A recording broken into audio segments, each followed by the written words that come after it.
Hello and welcome to the channel. My name is Armageddon. Today we're going to be featuring a Brawl deck with Oko. No, not that Oko. It's Oko the Trickster as our commander, as part of our series of Brawl videos featuring commanders from Throne of Eldraine. The other Oko, Oko Thief of Crowns, is banned in Brawl, as he is in many other formats. Oko the Trickster was not part of the main set, but was a commander in an Eldraine commander deck and included on Arena. Oko's plus ability puts 2 +1/+1 counters on a creature we control. This means that, as a commander, Oko's best home is in a +1/+1 counter synergy deck.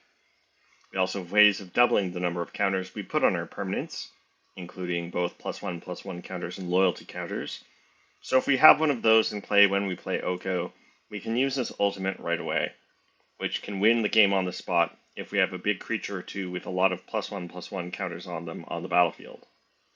Now, unfortunately, we don't have any cards from the second most recent set, Duskmourn House of Horror, in this deck. The +1/+1 counter archetype is not supported in Duskmourn, and most of the cards that do put +1/+1 counters on creatures put them on face-down creatures that entered because of the Manifest Dread mechanic, which is not part of our deck's game plan. Anyway, I've broken the deck down into categories, so let's go through them. First, we have our mana acceleration. We have most of the usual suspects in green at 1 mana. The classic Birds of Paradise, Delighted Halfling, Elvish Mystic, and Llanowar Elves. At 2 mana, Ilysian Caryatid can tap for 2 mana of any color if we control a big creature, while Incubation Druid can tap for 3 mana if it has a +1/+1 counter on it. Paradise Druid is hard to interact with, while Poison Dart Frog has reach and an activated ability to gain Death Touch until end of turn. Sanctum Weaver can add additional mana of any color if we control multiple enchantments, while Tender Wild Guide can make a token copy of itself with its Offspring ability and put +1/+1 counters on itself. Glow's Pathfinder can also buff a creature and give it trample, while Marrowleaf Pixie is an evasive threat that wears +1/+1 counters well. Arcane Signet is our only ramp artifact. While Kami of Whispered Hopes is in play, whenever we put one or more +1/+1 counters on a creature, we put an additional counter on as well, and it taps for an amount of mana equal to its power. While Kodama of the West Tree is in play, whenever we hit an opponent with a creature with +1/+1 counters on it, we can ramp by putting a basic land onto the battlefield tapped. Heraldic Banner can buff our creature's power in addition to tapping for mana, while Phial of Galadriel can draw an extra card whenever we draw a card while empty-handed. The Celestus can be activated to provide a bit of life gain and card selection, while, finally, Nissa Who Shakes the World doubles how much mana our forests make and can turn our lands into creatures. She's great with our X spells. Next, we have our +1/+1 counter enablers. First, Innkeeper's Talent, which is part of an instant win combo in Standard, can be leveled up to gain additional abilities, first putting +1 counters on creatures, then giving them ward, and eventually doubling how many counters we can make. If Ozolith the Shattered Spire is in play, whenever we put one or more +1/+1 counters on a creature, we also put an additional counter on it, and it has an activated ability to add +1/+1 counters. Ranger class can put counters on our creatures when they attack, and eventually lets us start playing creatures off the top of our deck.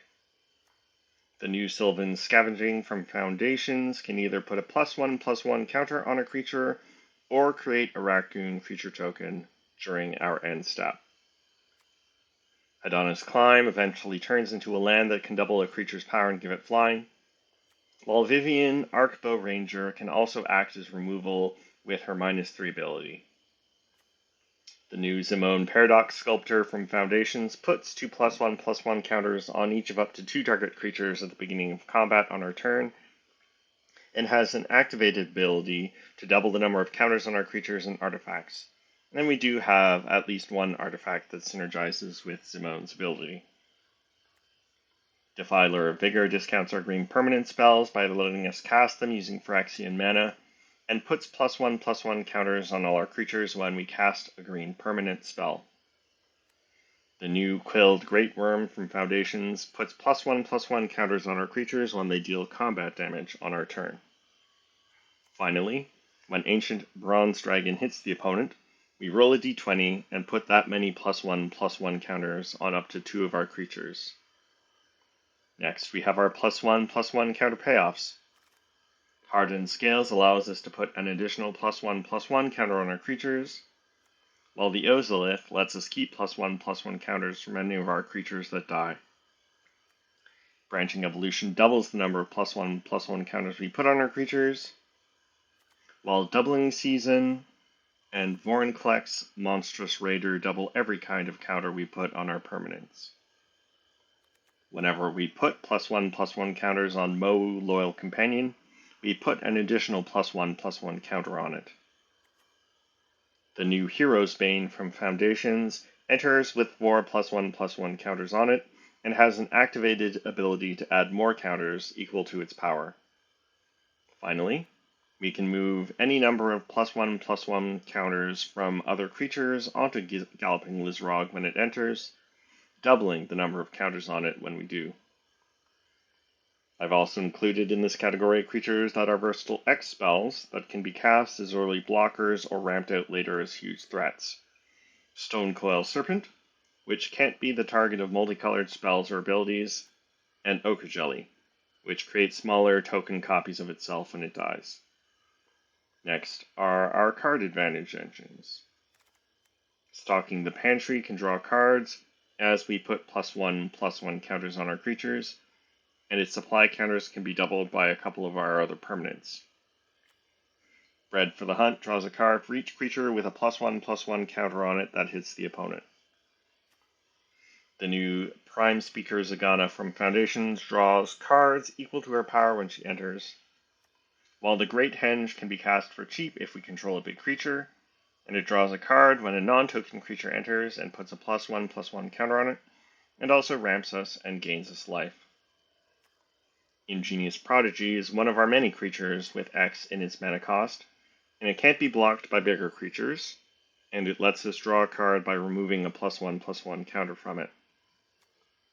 Hydroid Krasis draws us cards and gains us life when we cast it, so we still get that benefit even if the Krasis is countered. Finally, the Goose Mother creates food tokens, and can sacrifice a food to draw a card whenever she attacks. Next, we have ways of giving our creatures evasion. A couple of them give trample to our creatures with +1/+1 counters on them, Zagana Utopian Speaker, and Trollbred Guardian.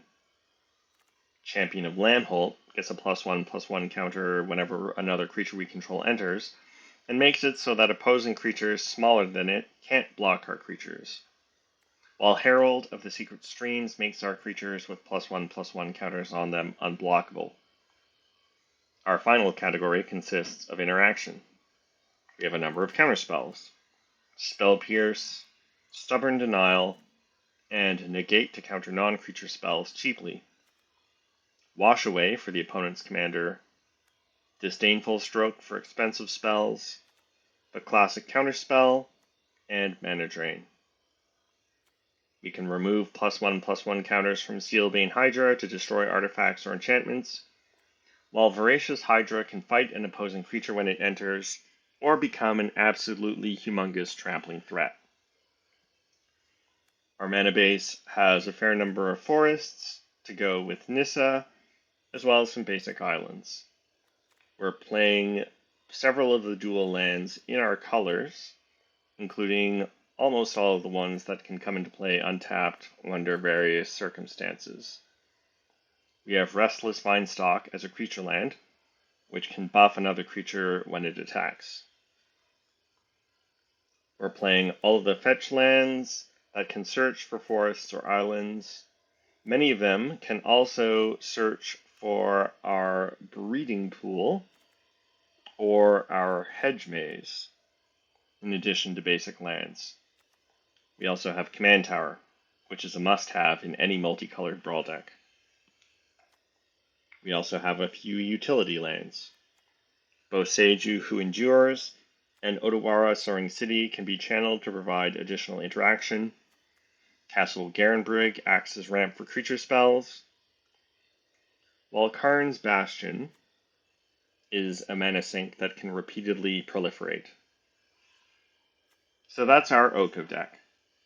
Now it's time to take it into the queue and play some games.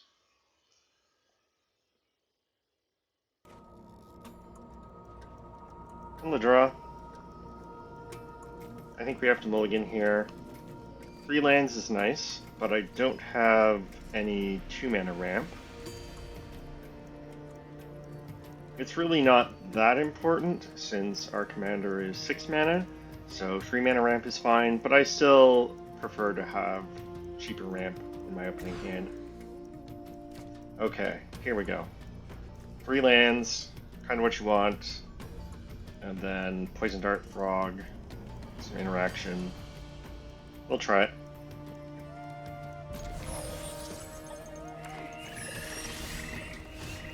Alright, Defiler of Vigor.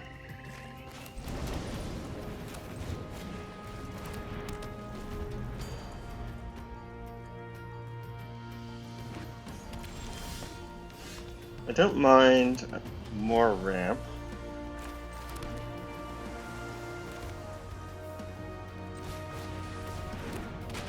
That also gives us some insurance in case opponent removes the Poison Dart Frog.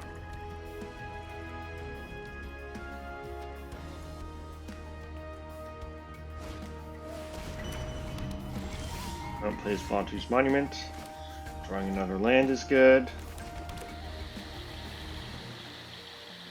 And then we can play Heraldic Banner and Innkeeper's Talent.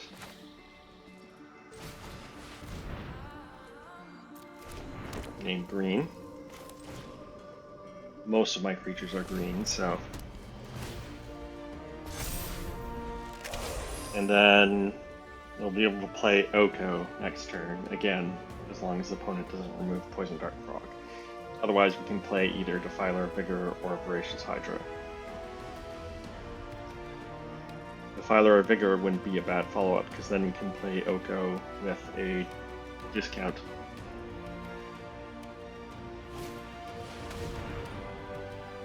Opponent ramps with Return from the Wilds, but it looks like they otherwise missed their land drop.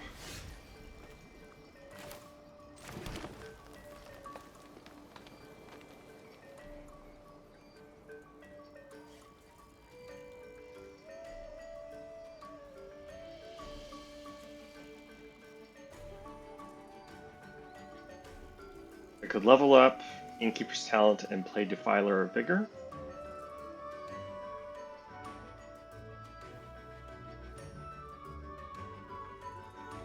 That might actually be better.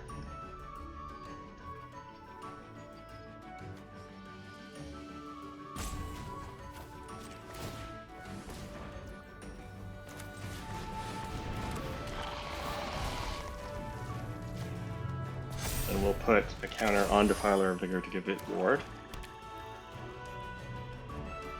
And hopefully opponent doesn't play a board wipe here.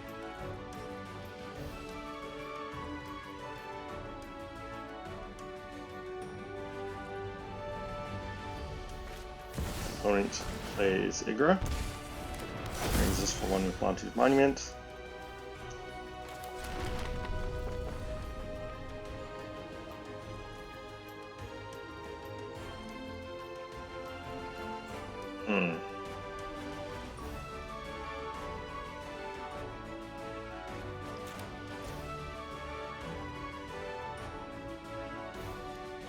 I could level up Innkeeper's Talent again so that when we do play Oko, he enters with 8 loyalty counters and I can use his ultimate right away.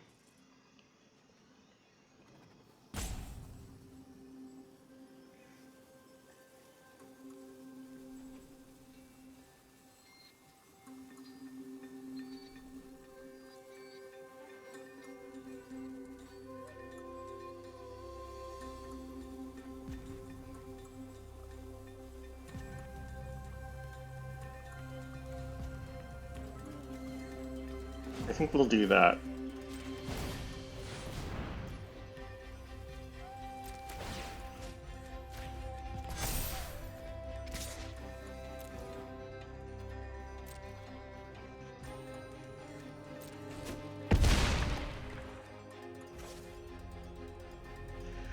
Okay, and then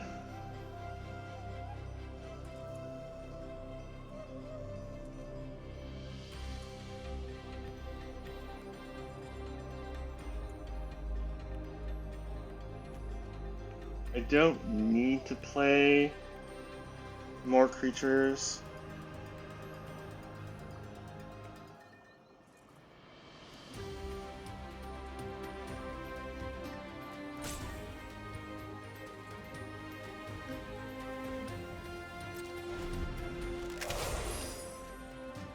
Now, what opponent could have are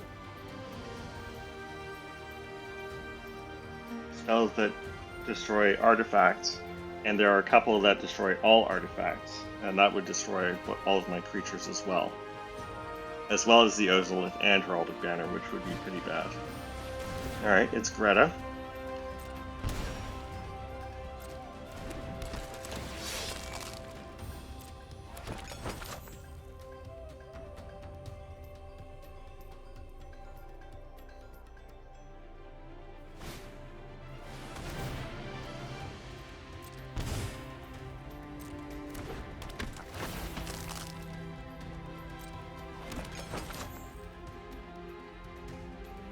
And looks like they might activate Greta's ability to put a +1/+1 counter on a creature. And that would mean that they'd be tapped out.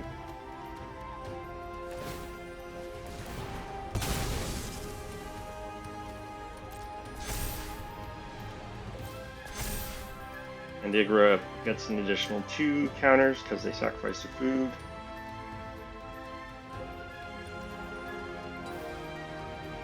Alright, they don't attack because I can give Poison Dart Frog Death Touch. Alright.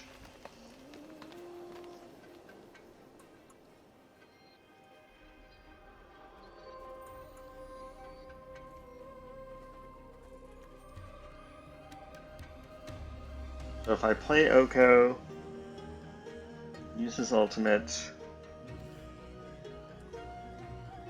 Defiler of Vigor becomes, let's see, he's a 5/5.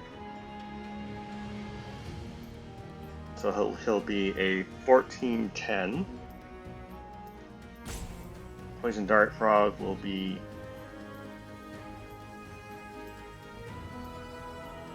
12/11.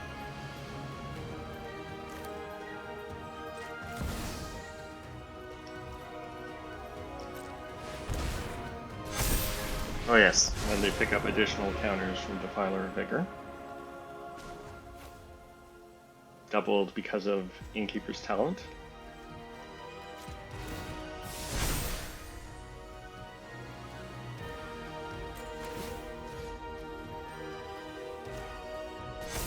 Alright. Do I have lethal here? One has 9, 12, 15. To my 32. So I think that's lethal.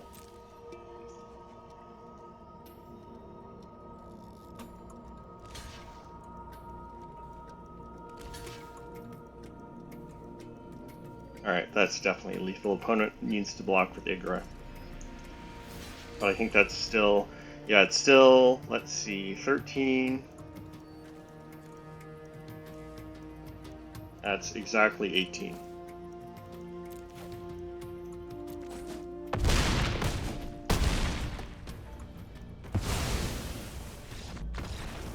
Alright. Well, Innkeeper's Talent is showing why it is such a good card. On we go.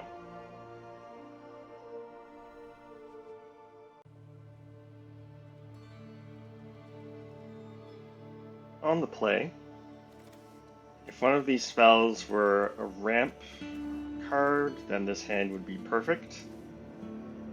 But I think we want to use our free mulligan to look for ramp. Facing Huatli, Radiant Champion.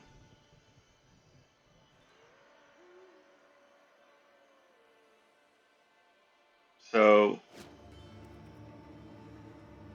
Quatley is a go-wide synergy commander, but there's no telling what opponent will do. Anyway, we'll take our free mulligan here. Alright. Would prefer to have 2 mana ramp, but I'm not sure I want to go down to 6. And I am on the play. We'll try it. I'll lead with Fabled Passage. Save some time and fetch now.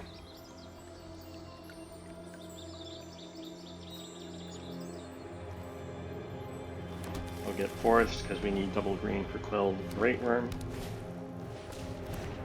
Ooh, opponent's off to a good start with Llanowar Elves. Alright. Innkeeper's Talents. We saw from last game how good that can be. We'll get Island. Too bad I don't have a creature to go with it. But that gives us a play for this turn. And the next turn we can play Heraldic Banner and level up Innkeeper's Talent. Opponent ramps some more with Enduring Vitality.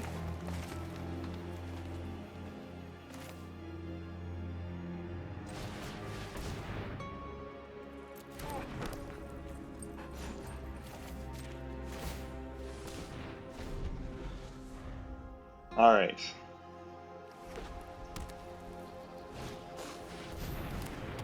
Alright, and there we see Queen Alanal to go wide, and they do by creating a human creature token off Heart's Desire. They still have 1 mana.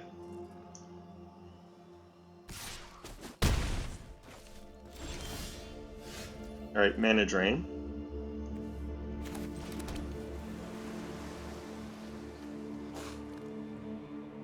And the next turn they're going to untap with 8 mana. At least. More if they play a land.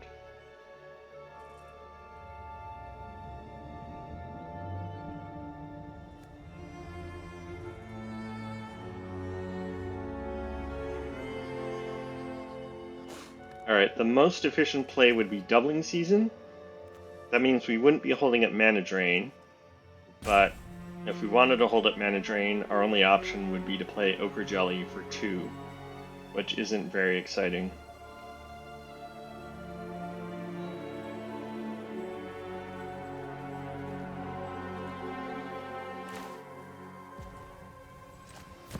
So I think we play Doubling Season. And we'll see if opponent ramps out anything crazy here. Okay, Seeker's Chariot. Queen Alanal is getting pretty big.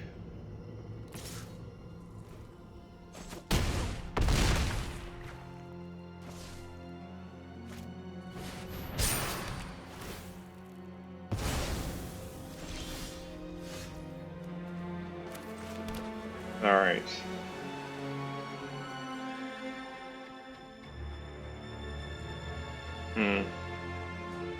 Maybe I should have looked for 2 mana ramp after all.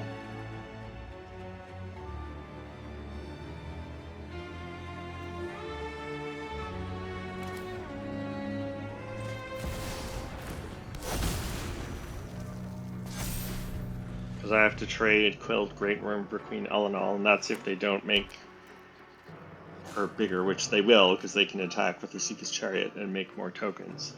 In which case, I'm chumping with Quilled Great Worm. You should surrender now. Or they can just -1. From the will of many, the might of one. Alright, so now I'm basically dead. Oh well. Yeah. Turns out I should have looked for 2 mana ramp.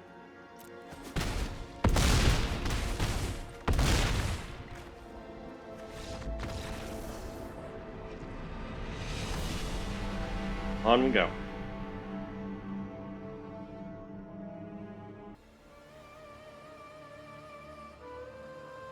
on the draw. We've learned our lesson. Alright. Great, we've got Llanowar Elves and Incubation Druid. And then Hadana's Climb and Sylvan Scavenging to put +1/+1 counters. Those will be great with Incubation Druid.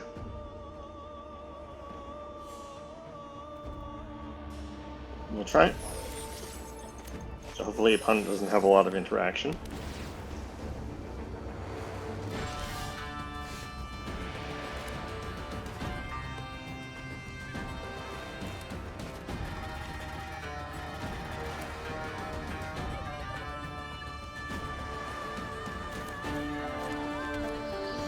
Play Llanowar Elves. And then I think we play one of Hadana's Climb or Sylvan Scavenging. Opponent leads with Wayfarer's Bauble. And Music Class. Alright, so that's fine.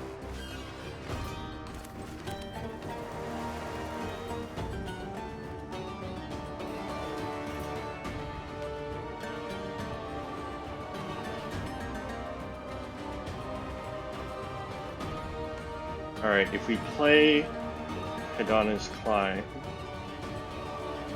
this turn, then that means we can play Incubation Druid first main next turn and put a +1/+1 counter on it with Hadana's Climb, so it can immediately tap for 3 mana. So that's what we'll do. And we'll play Hadana's Climb first main so we can put a counter on Llanowar Elves.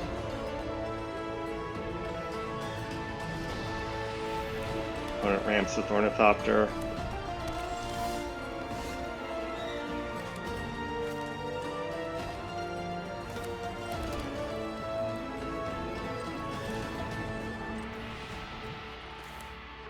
We'll play Incubation Druid. The counter with Hadana's Climb.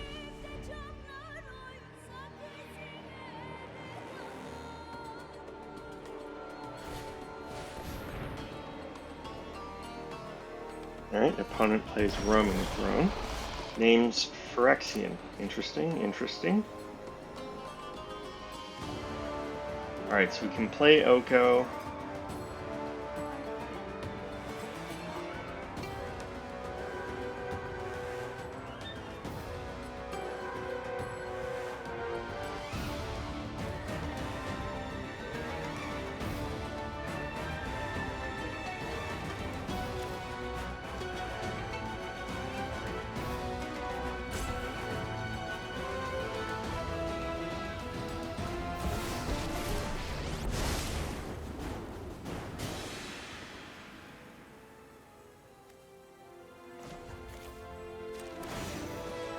And then let's put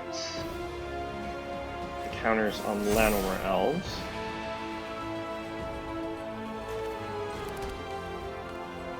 Castle Garenbrig, I wouldn't mind finding one of my X mana creatures. We'll fetch Hedge Maze with Scalding Tarn. Blind Glimmer Snarl, we've got 3 lands in hand, so that can go to the graveyard. Alright, so we have to put the counter on Llanowar Elves if we want to transform Hadana's Climb. And then I could attack, then opponent gets to attack Oko. Although Oko would survive.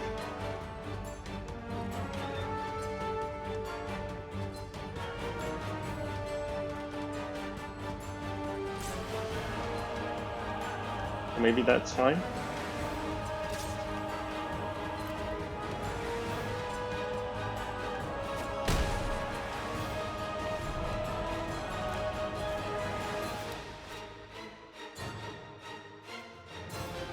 And then Sylvan Scavenging.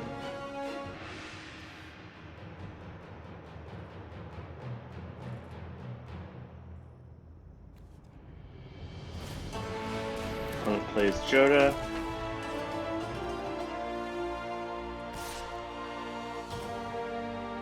Attacks Oko with Roaming Throne.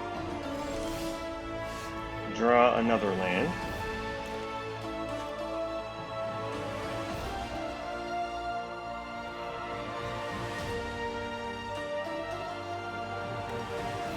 Universal Swine Stock.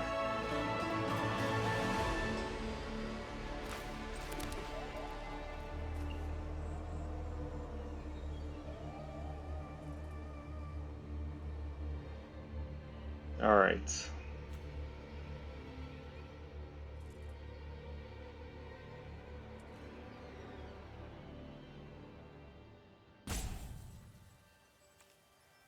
So we could make Llanowar Elves a 10-10 with flying, or 14-14 with flying, if we plus Oko.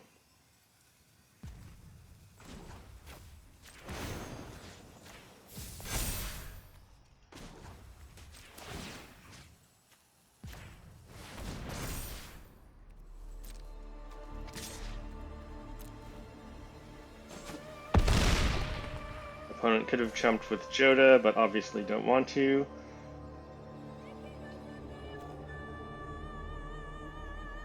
If they draw the right land, they can activate Joda's ability.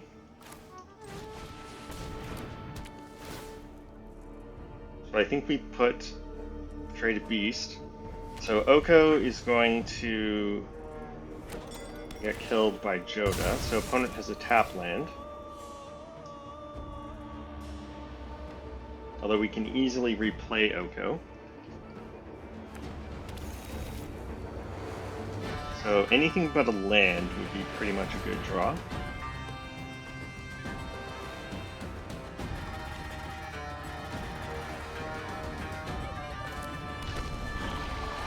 Alright, well, as soon as opponent gets a Phyrexian down, they're going to I grace you with my lack of presence. Getting loads of triggers. And Stone Coil Serpents. Opponent is actually dead here, because I can just give Llanowar Elves flying.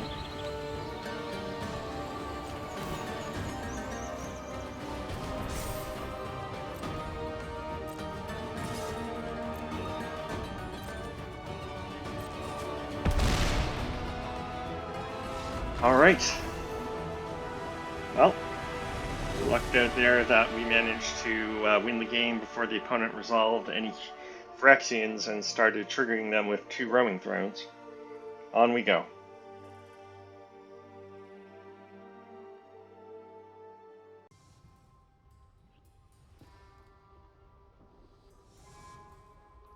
On the draw, only 2 lands, but we do have Llanowar Elves, and since we are in the draw, we're more likely to hit land drops.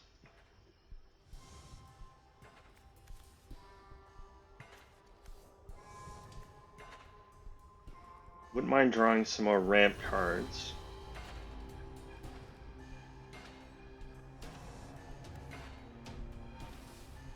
Giving is good, although obviously Llanowar Elves is not great with her -3 ability. So I think we'll try this.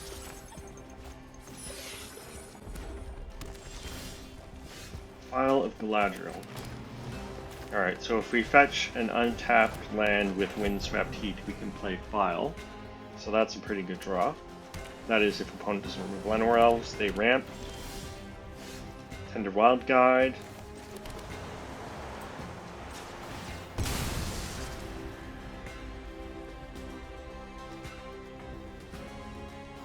I'll take 2. Fetch Breeding Pool.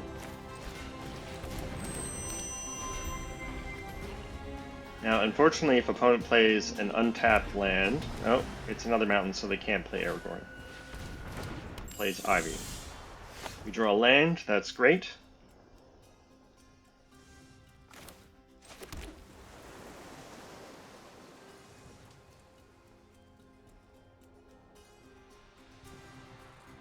Alright, so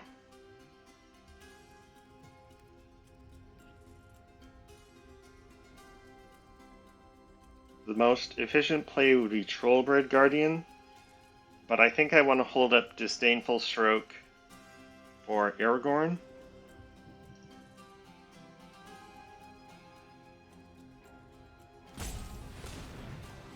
could attack with Llanowar Elves, but I don't actually want to trade. So that means we don't play Tender Wild Guide with Offspring. I don't want to trade the Elves in case Ivy actually blocks, and they might have a combat trick in red.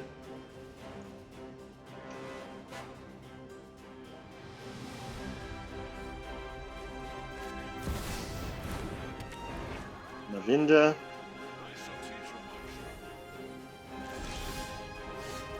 Alright, would have preferred a land.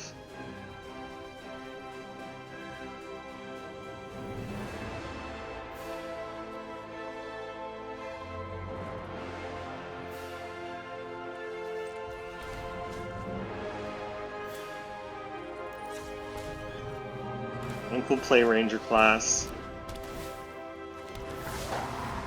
Level up Ranger class. Hold up Disdainful Stroke. Opponent still short of... I don't know why they didn't take out Llanowar Elves with Flick a Coin. So now opponent can cast Aragorn next turn with the treasure.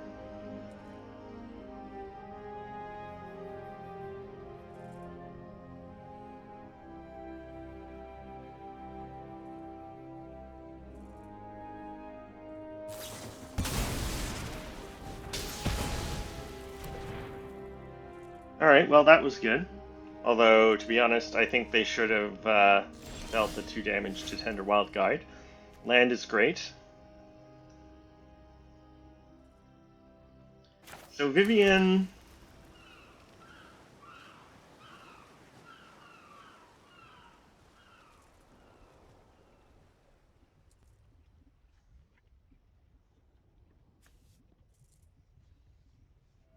If I plus Vivian, then even if opponent attacks with Mavinda and Ivy, Vivian doesn't die. I need one more land to be able to play Vorinclex and still hold up Disdainful Stroke. Could play Trolldroid Guardian.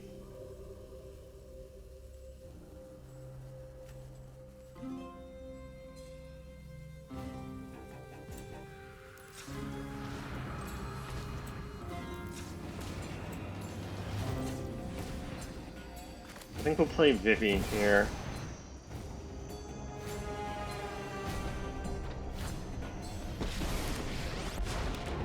Close your eyes, breathe, and listen to the Plus. sounds of the wild.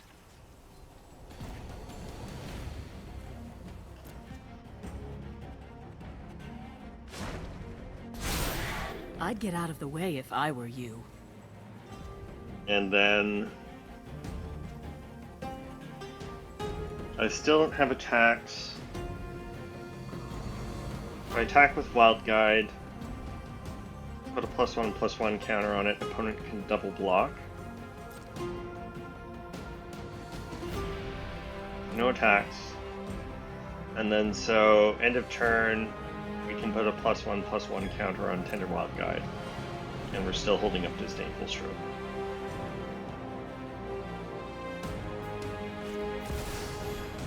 Hykar Wind's Fury.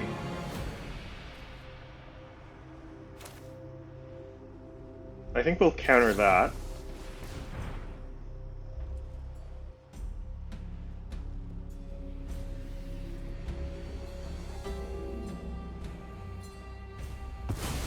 Opponent used their treasure, so they couldn't cast Aragorn.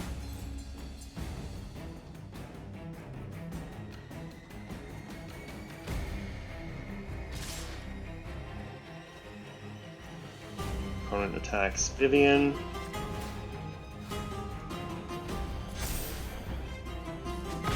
You've made a dangerous enemy. Kodama.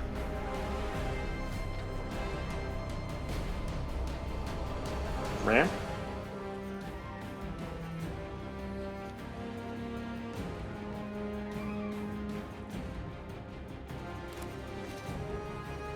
think I like playing Vorinclex here, because that means when we play Oko, he'll have 8 loyalty counters.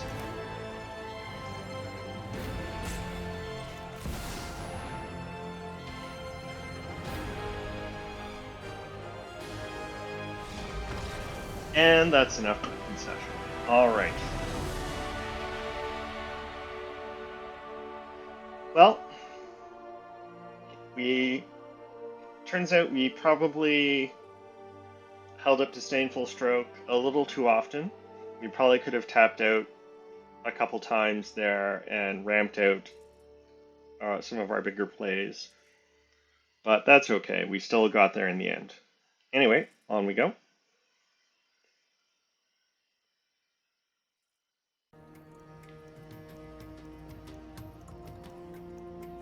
On the draw, first time facing Zul Asher, Lich Lord from Foundations. Graveyard Zombie Recursion.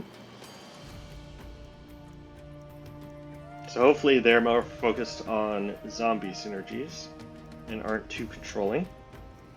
But we do have lots of ramp, so one of them is likely to stick. So I think we'll try it. And then if we can ramp out Vorinclex before we play Oko the Trickster, that could just be game winning. Opponent needs the Swamp. No turn 1 play. We'll play Elvish Mystic. I don't have a 3-drop to ramp into, so we'll play Hedge Maze and one of my 2-drops. Unless, of course, I draw a 3-drop that I want to ramp into.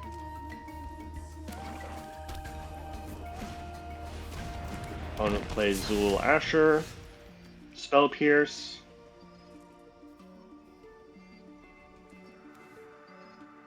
Alright, I kind of like the idea of holding up Spell Pierce.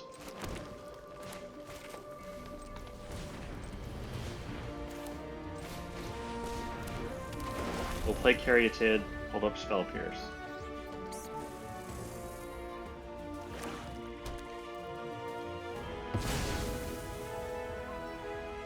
Opponent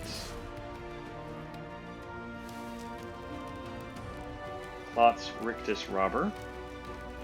Attacks, no blocks. Stocking the Pantry. Alright. So our plays this turn are Sanctum Weaver, Stocking the Pantry, hold up Spell Pierce.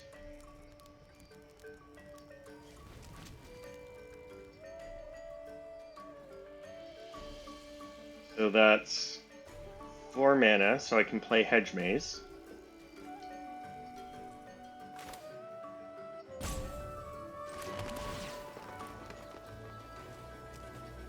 Forest. I don't really need, I've got land in hand. So let me play Vorinclex.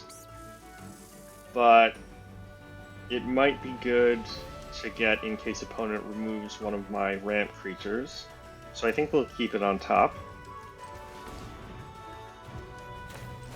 Play Stocking the Pantry.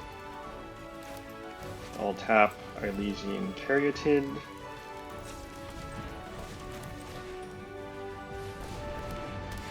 And Sanctum Weaver also adds 2 mana now, because Stocking the Pantry is another enchantment.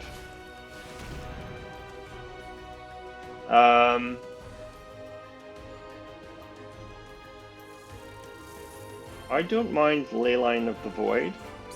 That also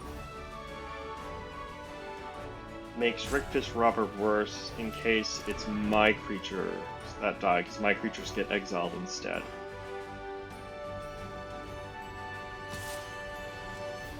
We'll take 2.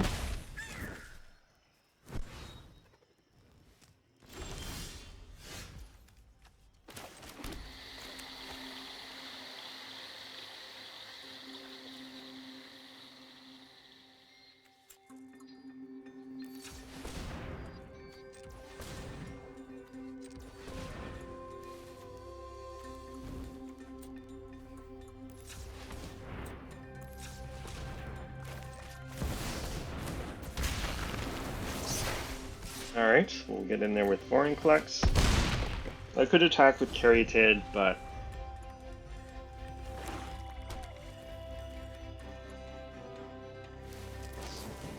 alright, now unfortunately I don't have Spell Pierce, won't counter that, they can pay for the 2, so Vorinclex down.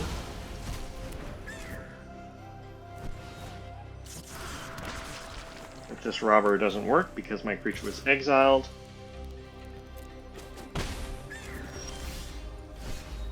Zagana.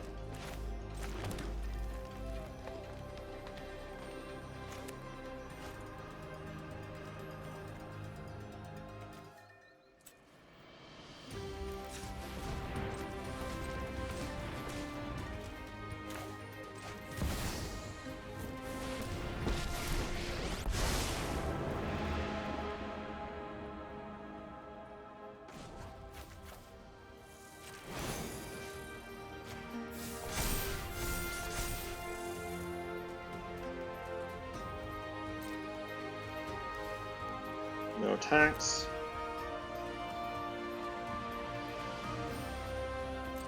Alright, so they could attack with Rictus Robber, because I don't really want to trade.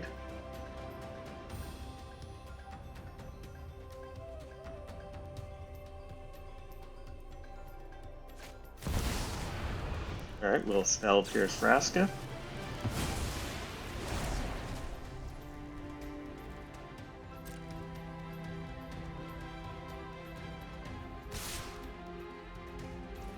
Opponent attacks with Zool Asher. They're tapped out.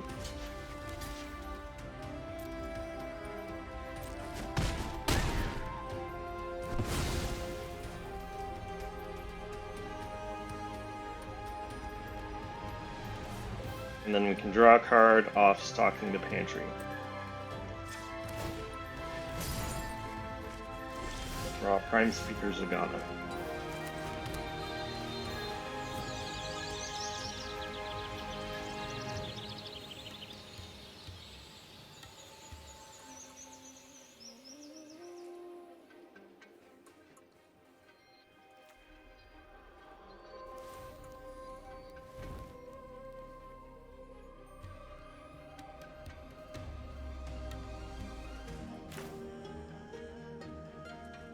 Alright, we'll play Zagana, we draw a card. Got Stonecall Serpent.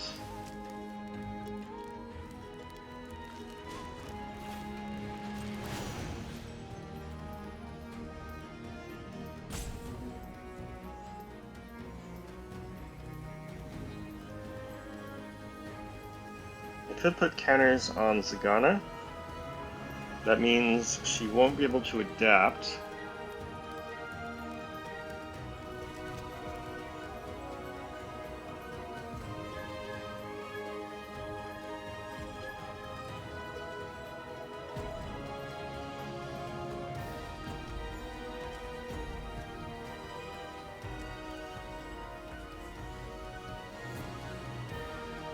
Let's put them on Caryatid.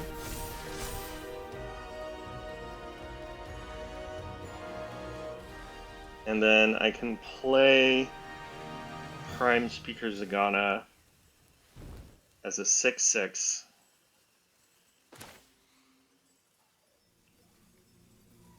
I think we'll do that.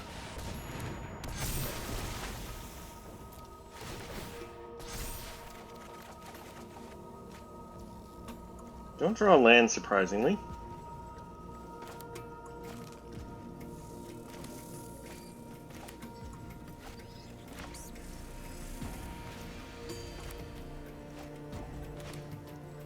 Alright, and then we'll attack with Elvish Mystic because I don't have anything to hold up. And I don't want to cast Stonecoil Serpent for 1.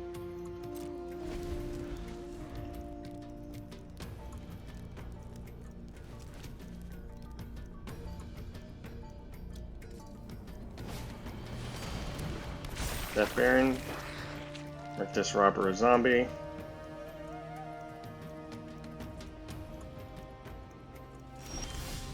Opponent does not attack, we draw land.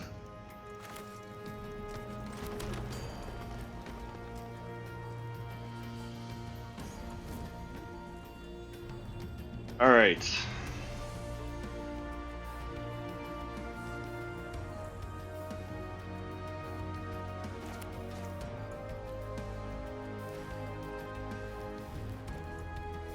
So, I think we want to get Great Henge, Simone, Herald of Secret Streams in play.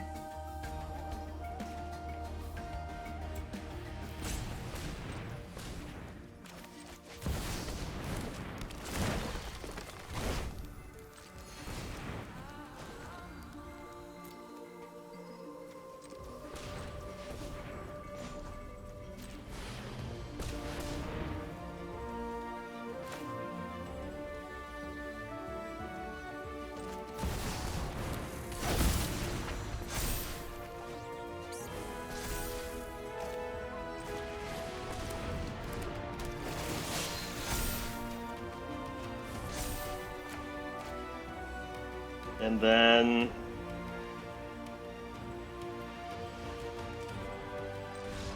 oh, well, that's enough for opponent.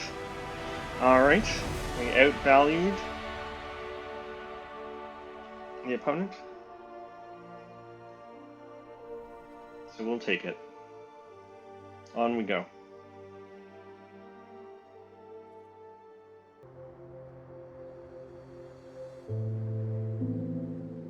On the draw, again.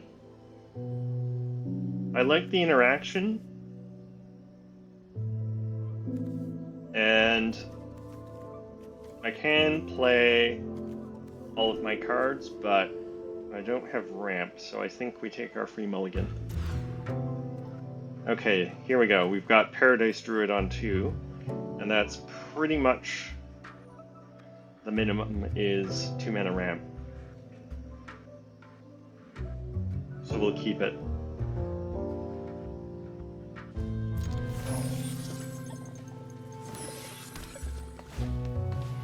Opponent leads with many partings to find a land.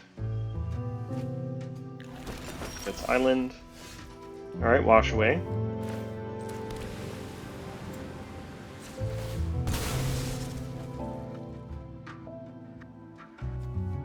We'll get Hedge Maze. Spell Pierce.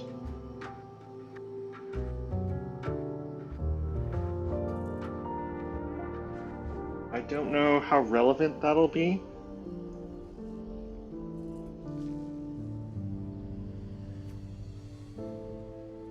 I think we'll put that in the graveyard and look for lands. Yeah. Not sure if that's the right move, but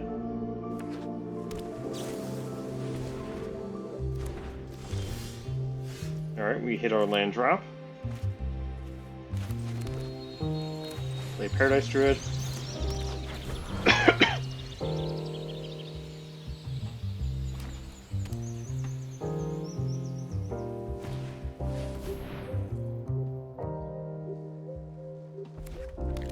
Alright.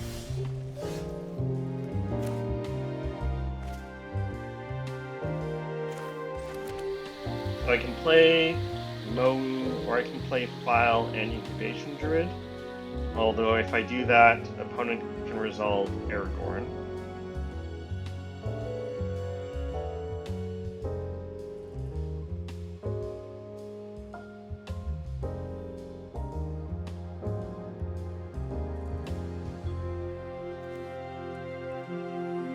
On the other hand, getting File and Incubation Druid down means I would have 7 mana next turn.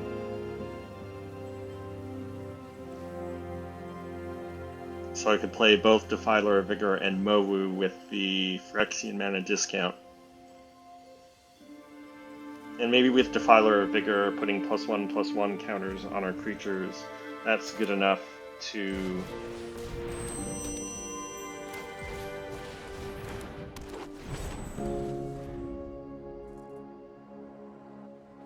get past Aragorn. And they play Aragorn, as expected. Celestis.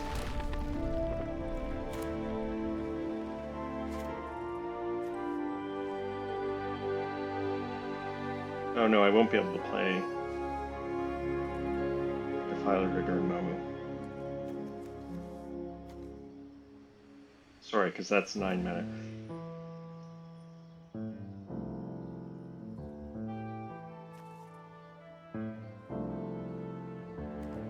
Ramp some more.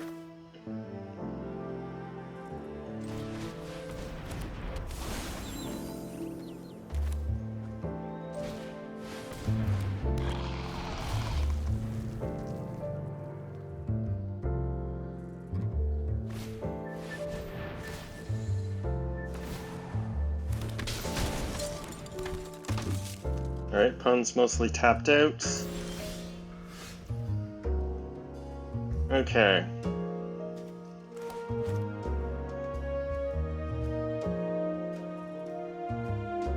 So I like the idea of branching evolution Mowu.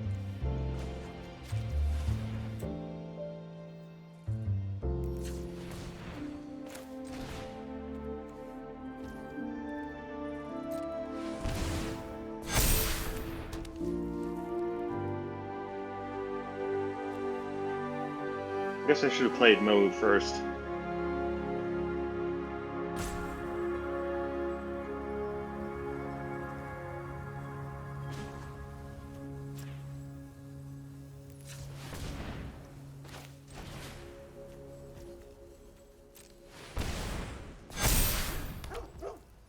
And we can still play Oko.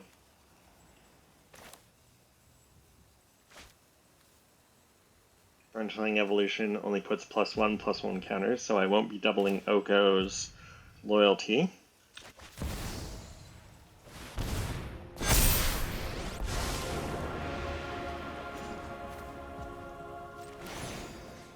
And then we'll put counters on Mowu.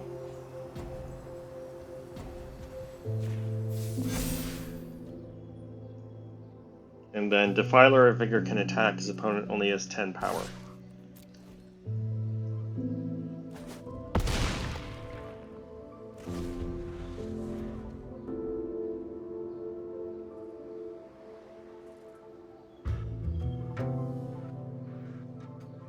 So it's just as well that I ditch Spell Pierce since I haven't held up mana for counter spells.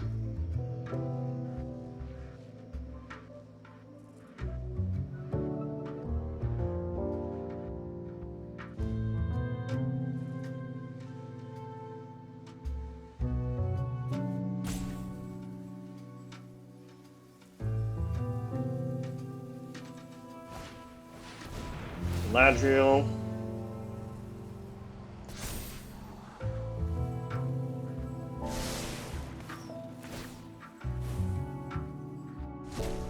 Draws a card, off cancels Deliberation.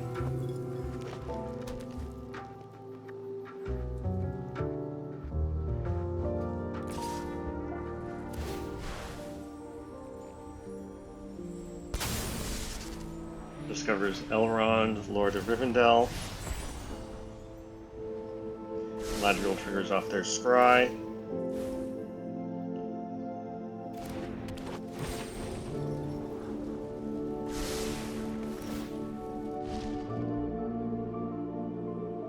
They don't hit any lands off Galadriel.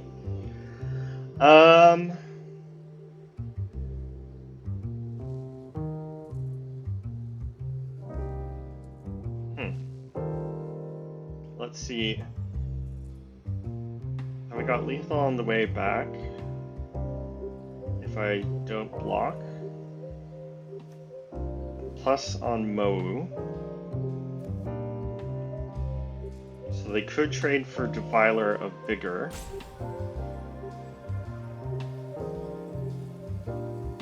But then Mowu is lethal, so we can afford to take it.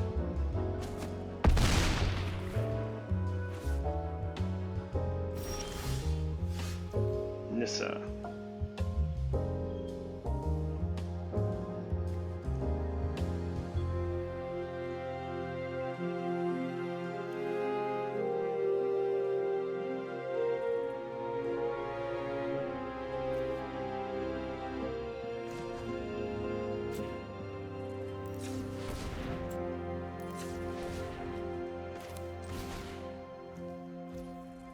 go down to 5. We will not fail. The land fights for us.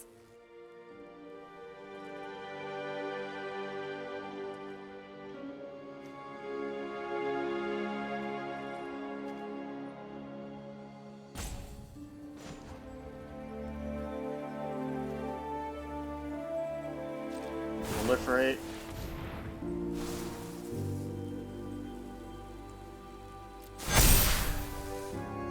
Alright, so I think we've got it. We picks up 6 +1/+1 counters. We'll attack with our tramplers.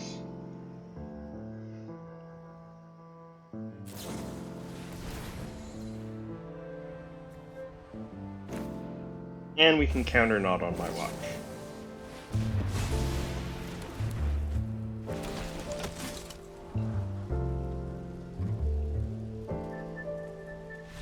And that's enough for opponent. Alright. So we got to see our Oko the Trickster deck in action. I had initially built the deck with fewer counterspells as interaction, but I just found that I was not winning games as often as I would like. So, for example, if I hadn't had that wash away, I would have lost Mo there, but having the wash away allowed me to win the game. So I sacrificed a little bit of synergy for some interaction, and I think that's necessary to do. But as you can see, the deck is still pretty interactive, and if we can ramp out early, then we can often get the job done. As you saw, the one game we lost, we didn't ramp out early, and we were too slow. So early ramp is key for this deck to succeed. So that'll do it for today's video. Thank you very much for watching. Please like and subscribe. If you would like to see another commander from Throne of Eldraine, let me know in the comments. Or if you'd like to see a commander in Brawl from another set, let me know. Maybe someone from Foundations or Foundations Jumpstart. And I'll try and build a deck around them.